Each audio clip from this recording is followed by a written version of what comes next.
Nigeria's Vice President, Professor Yemi Osinbajo, has disclosed that the country would reap a huge debt relief from some creditors when the nation's idea for a debt-for-climate swap deal becomes widely accepted.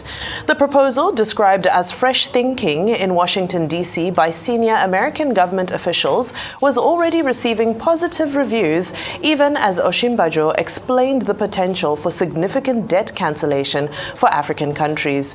Now, experts say under the deal, sovereign debtors and international creditors would forgive all or a portion of external debt, often running into billions, in a country like Nigeria, in exchange for a commitment by the country to invest in domestic currency in specific climate or energy transition projects within a commonly agreed period.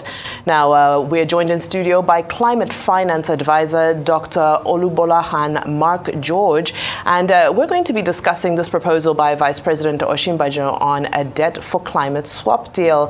Good day and welcome to Newsday. It's great to have you here. Thank you for having me. Thank you. It's a pleasure being here. Wonderful. Well, let's take it straight from the top. Already in 2021, there was a huge commitment by the Nigerian president to allocate funds towards climate action. Now, do you feel that this is a step in the right direction? Are we moving fast enough? What progress has been made? We're certainly making progress. Just to put it into context, we have an energy transition plan, which is what His Excellency was promoting. And the energy transition plan is for getting us to net zero by 2060. Now, to do that, it requires significant changes in the economy and in the way we do business, in who we are as Nigeria. And that requires, that's why it's called a transition plan, requires significant commitment. To date, that transition plan has identified $23 billion worth of projects that need to go live today. And what we are seeking is a commitment of $10 billion for that. However, 2060 is a far pathway, right? So there's the NDCs, the nationally determined contributions, which we signed up to in 2021, which is what you were referring to. And the NDCs are up until 2030. So that's the first stage. And the NDCs, again, have specifics along the way. Now, for the NDC's financing requirements, we're looking at somewhere about $550 billion all the way. However, that's an encapsulation of private and public capital, financial flows that are required. Again, as you can see, it's significant. And as a country, as Nigeria, no country can finance that, right? So why do we and what do we do? So these are the questions that we look at and we advise and we say, how do we get around it? And that's one of the things that His Excellency was promoting. Now, talking about this debt-for-climate swap deal, how do you think it will resonate with Nigeria's international creditors? And then, are you optimistic that Nigeria, if it's accepted, that is, are you optimistic that Nigeria will be able to meet up, considering the fact that we do have difficulties meeting targets, and deadlines in this country? Well, okay. So let me explain what debt-for-climate swaps are. And it's something that it's not necessarily new. We've actually gone and had something similar in the past.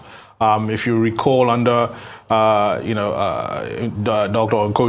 Okonjo-Iweala, we actually had a similar period where we actually had a debt for the MDGs at the time. So the debt forbearance that we got, a 40% haircut, was utilized into a specific fund for the MDGs.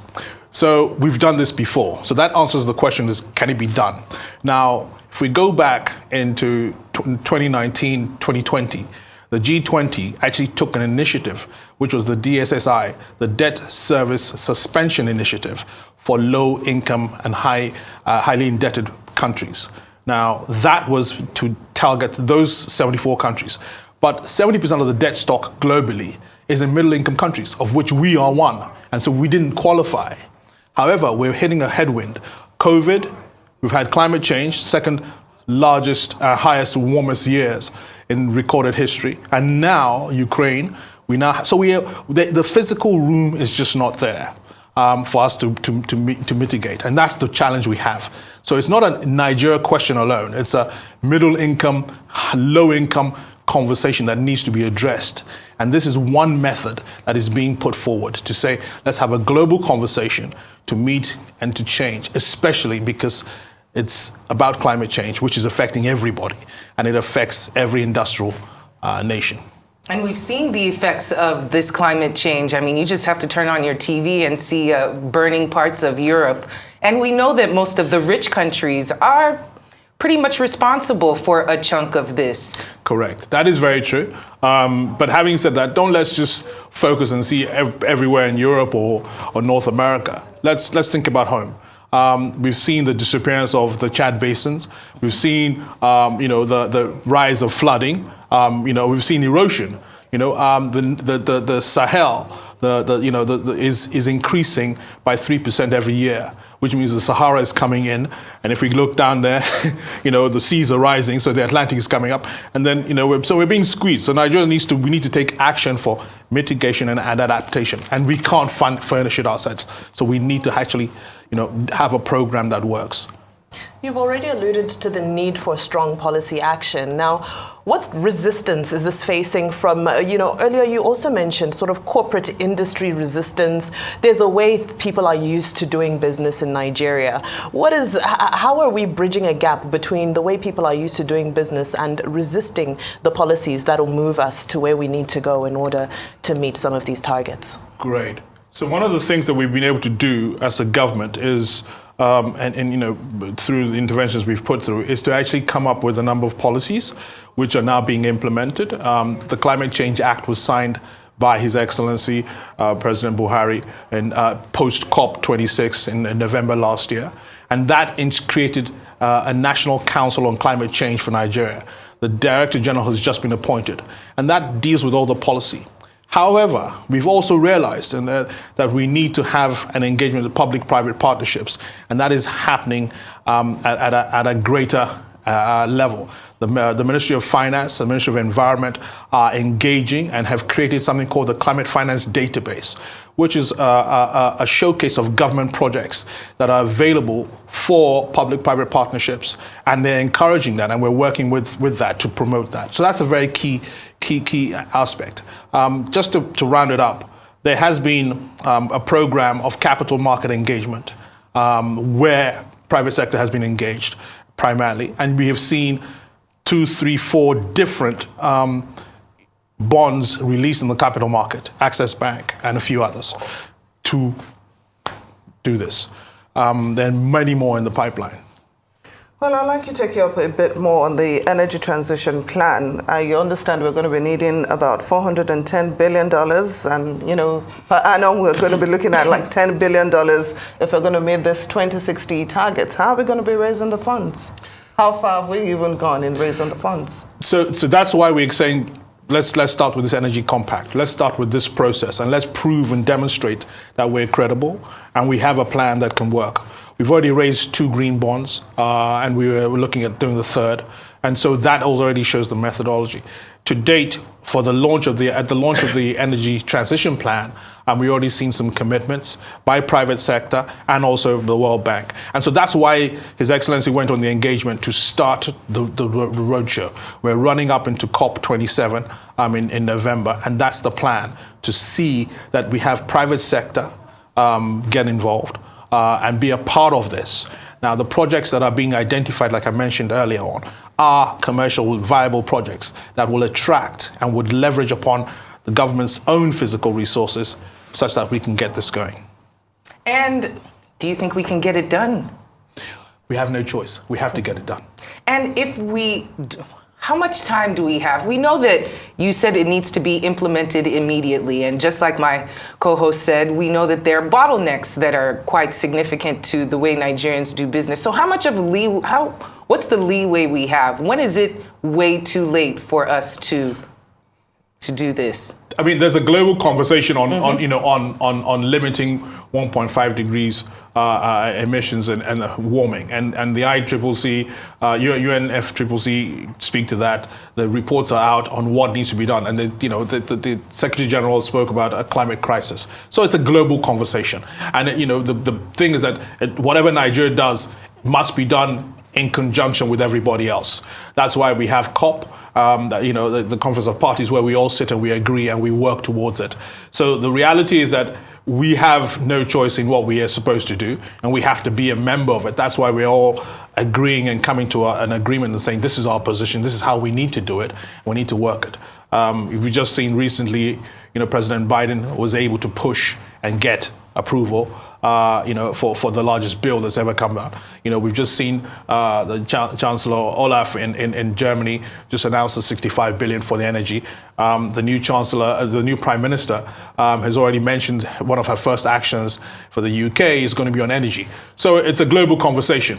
We are a leader in Africa. We're respected, and so we're leading the conversation on the African response towards this. Great. I'd like to pick at the elephant in the room, which is debt in relation to the Nigerian economy. And, we are where we are at the moment, not because efforts are not being made to service debt. Efforts are being made, noble efforts as well. However, the economy continues to dig itself deeper and deeper into debt. Now, this debt for climate looks at domestically raised local currency being used to finance climate action. What's the reality that this will actually transpire when we're struggling to raise finance to service debts? How will we now have finance to put towards climate action? Okay, so there's no one size fits all for it's a country specific compact and it works. But generically what happens in a debt for climate swap is basically you have a debtor nation and the creditor, and they negotiate and agree that, look, okay, I'm owing you X, I'm supposed to service and pay so much. And rather than pay that amount to you, right, let me pay that amount and put it into a special fund that's allocated for these actions, these climate smart actions, these interventions, capital projects, and for climate and mitigation. And in return, I will take a haircut on what you owe me. So that's the debt for climate swap that actually happens. Now, today, our GDP, so our debt to GDP ratio is still within approved limits, and it's recognized, and that's why we still maintain our ratings. However, our GDP to revenue is different, which is the physical area that I'm talking about, because of the three headwinds we've come across: COVID, climate change, and of course the Ukraine crisis. And of course that has affected the global economy, being a mono economy. In terms of our revenue source being oil, those challenges are affecting. So we need to diversify. We need to move and transit, and that's the reason why we have the transition plan. So the commitments that were made to developing countries by Paris and the Paris Agreement for 100 billion by the developed nations has not been met, and they can't even meet them because of the global dynamics that have changed. So the simple argument is that why should we give you money to service the debt we owe you, and you are now supposed to give us aid back again to meet these climate smart things? Why don't we start the process and net off and see how we can start that rather than putting it that way? Money, whether it's US dollars or whatever, still has to come into the country and be utilized locally. And that's why we're saying our income is Naira. Our income is primarily, we need to change that dynamic. Well, hopefully it's something that starts soon. And thank you so much, Dr. Mark George, for coming in and explaining all of this with us. Thank you very much. It's been a pleasure. Have a great day.